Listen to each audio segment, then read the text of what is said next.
WrestleMania 15 took place in 1999. This was during the Monday Night Wars era, the Attitude Era. It was a fun time. Ratings were through the roof. Things were so entertaining. I still, to this day, think this was the most entertaining time for professional wrestling. It's exciting. It's fun. If you go back and watch old episodes of WCW Monday Nitro, WWE Raw, or pay-per-views from that time, you can see how fun everything was. Now, during this time, The Rock faced Stone Cold Steve Austin in the main event of WrestleMania 15. Wrestling at this time was kind of unpredictable, and the story could go in one direction or another direction. You can never see it coming sometimes. And that happened during this show. Throughout the night, there were swerves happening, people turning heel, people turning babyface. One of the stories of the night before the main event was who was going to be the referee. The Big Show and Mankind had a match to decide who was going to be the special guest referee for the main event. Mankind won by disqualification, but Mankind was hurt, and then Big Show got arrested because he punched Vince McMahon in the face. Then, right before the main event, Vince McMahon comes out. He says he's going to be the special guest referee. Then Shawn Michaels, who's the commissioner of the WWF at the time, he comes out, and he wasn't expected to come out for any reason. So that was another unpredictable event that happened on this show. And he tells Vince McMahon, you can't name yourself as a special guest referee because only Shawn Michaels can name special guest referees for the main event of WrestleMania. So Mike Chioda, a regular referee, is going to be the referee for the match. So The Rock and Stone Cold Steve Austin come out, and one thing I notice is that the crowd seems so much more excited for this match than they ever seem during WWE events today. Now that's for obvious reasons. I mean, The Rock and Austin are two of the biggest stars of all time, but also things were just so much more exciting back then. And the way they have the arena lit, you can see all the fans and their signs. I don't know what is with the lighting these days at the shows. Maybe it's because they know the crowd isn't as excited and the arenas are not as filled as they used to be, so they have to be real clever with the lighting these days to not make it look humiliating. But the way this arena looks makes it feel like a big fight is about to happen.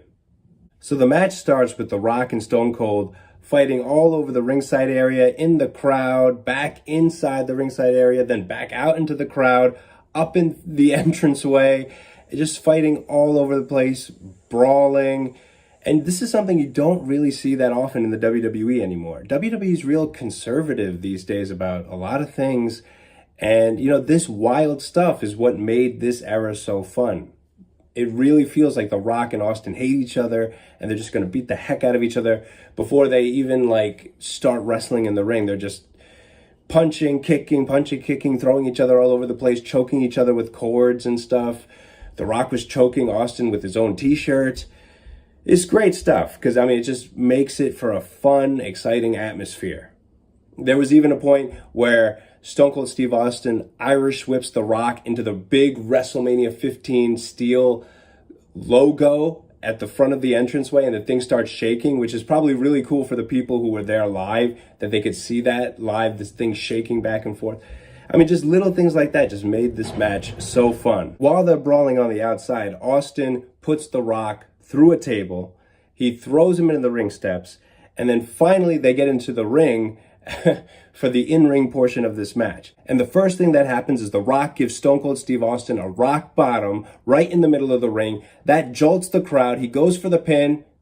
Austin kicks out. Now The Rock brings a steel chair in the ring, and Steve Austin goes to hit The Rock with that steel chair, but he hits a referee instead. So Mike Chioda is out. Tim White is in.